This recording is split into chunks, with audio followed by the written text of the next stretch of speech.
नमस्कार दोस्तों, स्वागत है आपका हमारे यूट्यूब चैनल पर। दोस्तों आज की इस वीडियो में हम लोग अध्ययन करने वाले हैं थॉमसन के परमाणु मॉडल के बारे में। दरअसल वैज्ञानिकों के मध्य एक होड़ मची थी परमाणुओं के मॉडल देने के लिए।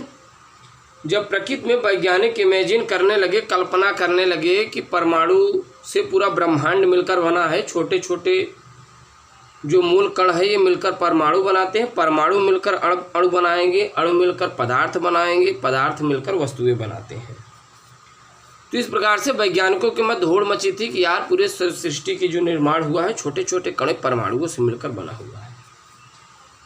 अब यहाँ पर वैज्ञानिक विचार करने लगते हैं। कुछ वैज्ञानिक कहते हैं कि परमाणु तरबूज जैसा होता है, कुछ वैज्ञानिक कहते हैं कि परमाणु तरबूज जैसा होता है लेकिन विद्युत का उदासीन कण होता है। वहीं कुछ वैज्ञानिक कहते हैं कि जिस प्रकार सूर्य के चारों ओर नवग्रह उपग्रह चक्कर लगाते हैं उसी प्रकार बिल्कुल ठीक उसी प्रकार नाभिक के चारों वृत्ताकार कक्षाओं में इलेक्ट्रॉन गत करते हैं। तो इस प्रकार से वैज्ञानिक अपने अपने मत दे रहे थे।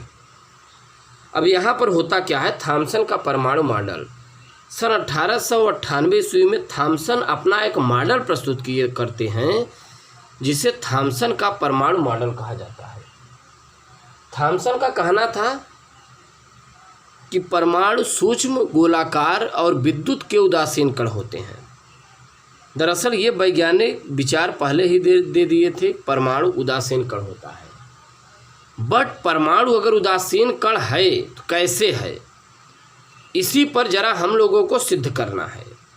एक चीज़ और आप लोग ध्यान में रखना है कि थॉमसन के परमाणु मॉडल को बच्चों तरबूज का मॉडल भी कहा जाता है। तो ये चीज़ आपको नोट डाउन कर लेना है, तरबूज का मॉडल या आपको तरबूजे का मॉडल।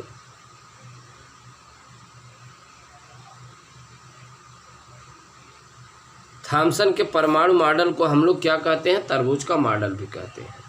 राइट, चलिए एक एक करके जरा हम लोग समझते हैं। दरअसल थॉमसन ये अपना इमेजिन, ये अपनी काल्पनिक शक्ति दे दिए थे कि यार जो परमाणु होता है वो बिल्कुल तरबूज के जैसा होता है।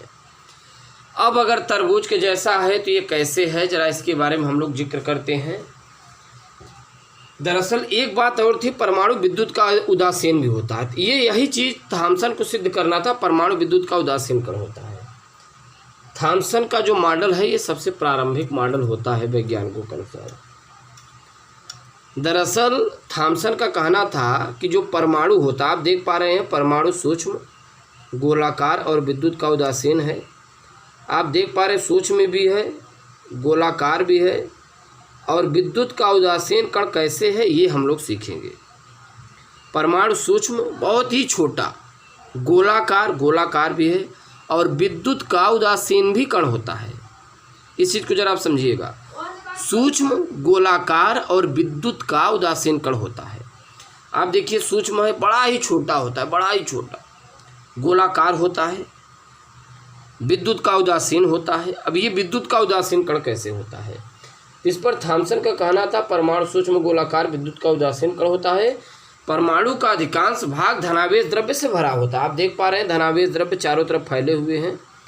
परमाणु का अधिकांश भाग धनावेश द्रव्य से भरा होता है और बच्चों धनावेश द्रव्य में इलेक्ट्रॉन ठीक उसी प्रकार धसे होते हैं जिस प्रकार तरबूज के लाल लाल गूदे में उसके काले काले बीज धसे होते हैं। और यही नहीं, थॉमसन का यह भी कहना था तरबूज का लाल गूदा धनावेश के समान और उसमें धसे काले बीज ऋणावेश के समान यानी इलेक्ट्रॉन के समान होते हैं। और जितने इसमें धनावेश फैले होते हैं चारों तरफ, उतने ही ठीक इलेक्ट्रॉन भी इसमें धसे होते हैं, चारों तरफ फैले होते हैं। ये विचार अपना थॉमसन परमाणु मॉडल के बारे में दे रहे थे। तो अब यहाँ पे जरा समझिए, यहाँ पर परमाणु विद्युत का उदासीन कण हो गया कि नहीं, जाहिर सी बातें हो गया। जरा समझिए, थॉमसन का कहना था परमाणु सूक्ष्म, गोलाकार और विद्युत का उदासीन कण होता है। भैया सूक्ष्म होता है, बड़ा ही छोटा होता है, गोलाकार सर्किल गोलाकार होता है, विद्युत का उदासीन कण होता है। विद्युत का उदासीन कण कैसे होता है यही थॉमसन सिद्ध कर रहे थे, तो इसी के बारे में हम लोगों को जानना है। ये विद्युत का उदासीन कण कैसे हो गया, जरा समझिए इस बात को। दरअसल विद्युत का उदासीन कण ये इसलिए हो गया क्योंकि परमाणु का अधिकांश भाग धनावेश द्रव्य से भरा होता है या बना होता है। धनावेश द्रव्य में इलेक्ट्रॉन ठीक उसी प्रकार धसे होते हैं जिस प्रकार तरबूज के लाल लाल गूदे में उसके काले काले बीज धसे होते हैं। तरबूज का लाल गूदा धनावेश के समान, तरबूज का लाल गूदा धनावेश के समान, और उसमें धांसे काले बीज ऋणावेश यानी इलेक्ट्रॉन के समान होते हैं। राइट, ये चीज़ें आप लोग ध्यान में रखना है। इसमें धंसे काले बीज जो होते हैं इनकी तुलना इलेक्ट्रॉन्स की गई यानी ऋणावेश से की गई, और इसमें जो धनावेश होते हैं पॉजिटिव चार्ज होते हैं इनकी तुलना धनावेश से की गई थी। तो इस प्रकार थॉमसन अपना परमाणु मॉडल दिए थे। इन्होंने केवल ये बताया कि थॉमसन का परमाणु मॉडल यार बिल्कुल तरबूजे जैसा मॉडल होता है, जैसे आप तरबूज देखें ना वैसे ही थॉमसन परमाणु होता है। ये थॉमसन ने अपनी इमेजिन शक्ति बताई। और दूसरा ये कि परमाणु विद्युत का उदासीन कण होता है, और ये कैसे होता है अभी हमने आपको बताया कि यार परमाणु विद्युत का उदासीन कण इसलिए होता है जितने इसमें धनावेश लाल लाल गूदे धनावेश के समान इसमें धनावेश धसे होते हैं, बिल्कुल ठीक उसी प्रकार तरबूज के बीज के जैसे इसमें छोटे छोटे इलेक्ट्रॉन धसे होते हैं, और जितने धनावेश होते हैं ठीक उतने ही इसके अंदर इलेक्ट्रॉन भी होते हैं, और जाहिर सी बात है विद्युत का उदासीन कण हो ही जाएगा। चलिए अब हम लोग जरा थॉमसन के परमाणु मॉडल के कमियों के बारे में जानते हैं। हेडिंग डालिएगा कमियां। थॉमसन के परमाणु मॉडल के बच्चों क्या क्या कमियां रहे, क्या क्या कमी थी इनकी, क्या क्या ये नहीं दे पाए थे। दरअसल थॉमसन का जो परमाणु मॉडल है, थॉमसन का परमाणु मॉडल, थॉमसन का परमाणु मॉडल परमाणु के स्थायित्व की व्याख्या नहीं करता। परमाणु के स्थायित्व, परमाणु के स्थायित्व की व्याख्या नहीं करता।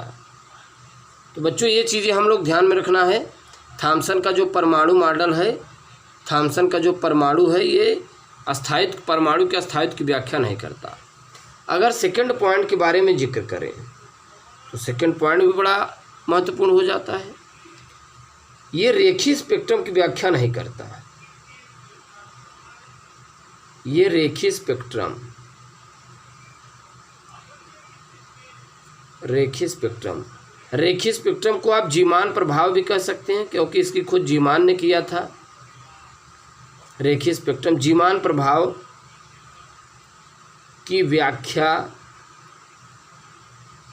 नहीं करता है, यानी जीमान प्रभाव की भी व्याख्या नहीं करता है, और इलेक्ट्रॉनों की व्यवस्थिता के बारे में व्याख्या नहीं कर पाती है सही से जैसे होते हैं। ये थर्ड पॉइंट आपको अपने समझना है। हमने क्या क्या बताया। पहला जो पॉइंट था इनकी कमियों के बारे में, थॉमसन का परमाणु मॉडल परमाणु के स्थायित्व की व्याख्या नहीं करता। अब ये कैसे, यहाँ इन्होंने ऐसे कुछ बातें नहीं बताई कि इलेक्ट्रॉन ऐसे घूमते हैं और प्रोटॉन कुछ इस दशा में होता है। बस इन्होंने बताया कि परमाणु तरबूज के जैसा होता है, और वो ऐसे आप समझ लीजिए। तो ये स्थायित्व की व्याख्या नहीं कर पाते कि इलेक्ट्रॉन किस कक्षा में गति करते हैं, कैसे गति करते हैं, इनकी एनर्जी क्या होती है, तो ये सब बातें नहीं बताए। दूसरा कहा जाता है कि रेखीय स्पेक्ट्रम यानी जीमान प्रभाव की व्याख्या नहीं करता। शायद जीमान प्रभाव की व्याख्या इसलिए नहीं करता क्योंकि इनके अंदर से, परमाणु के अंदर से कोई एनर्जी ही नहीं निकलती। जब एनर्जी ही नहीं निकलेगी तो मैग्नेटिक फील्ड में आप प्रवाहित क्या करेंगे। मैग्नेटिक फील्ड में जब आप कुछ प्रवाहित ही नहीं करेंगे तो वहाँ पर विभजोर जैसी घटना कैसे उत्पन्न होगी, होगी ही नहीं। तो ये छोटे मोटे जो इम्पोर्टेंट फैक्टर है बच्चों, ये चीज़ें आपको ध्यान में रखना है। एक बार हल्का सा और हम रिवाइज करने की कोशिश करते हैं। थॉमसन का परमाणु मॉडल 1898 ईस्वी में थॉमसन के द्वारा दिया गया था, और थॉमसन ने इसे तरबूज का मॉडल भी दिया था। ये उदासीनता की व्याख्या करने में काफ़ी हद तक ये सफल रहे। थॉमसन का जो परमाणु मॉडल है और बाकी इनके अंदर काफ़ी कमियां भी पाई गई थी। और इसके बाद हम लोग अगले वीडियो लेक्चर मुलाकात करेंगे। Thanks for watching, thanks lot.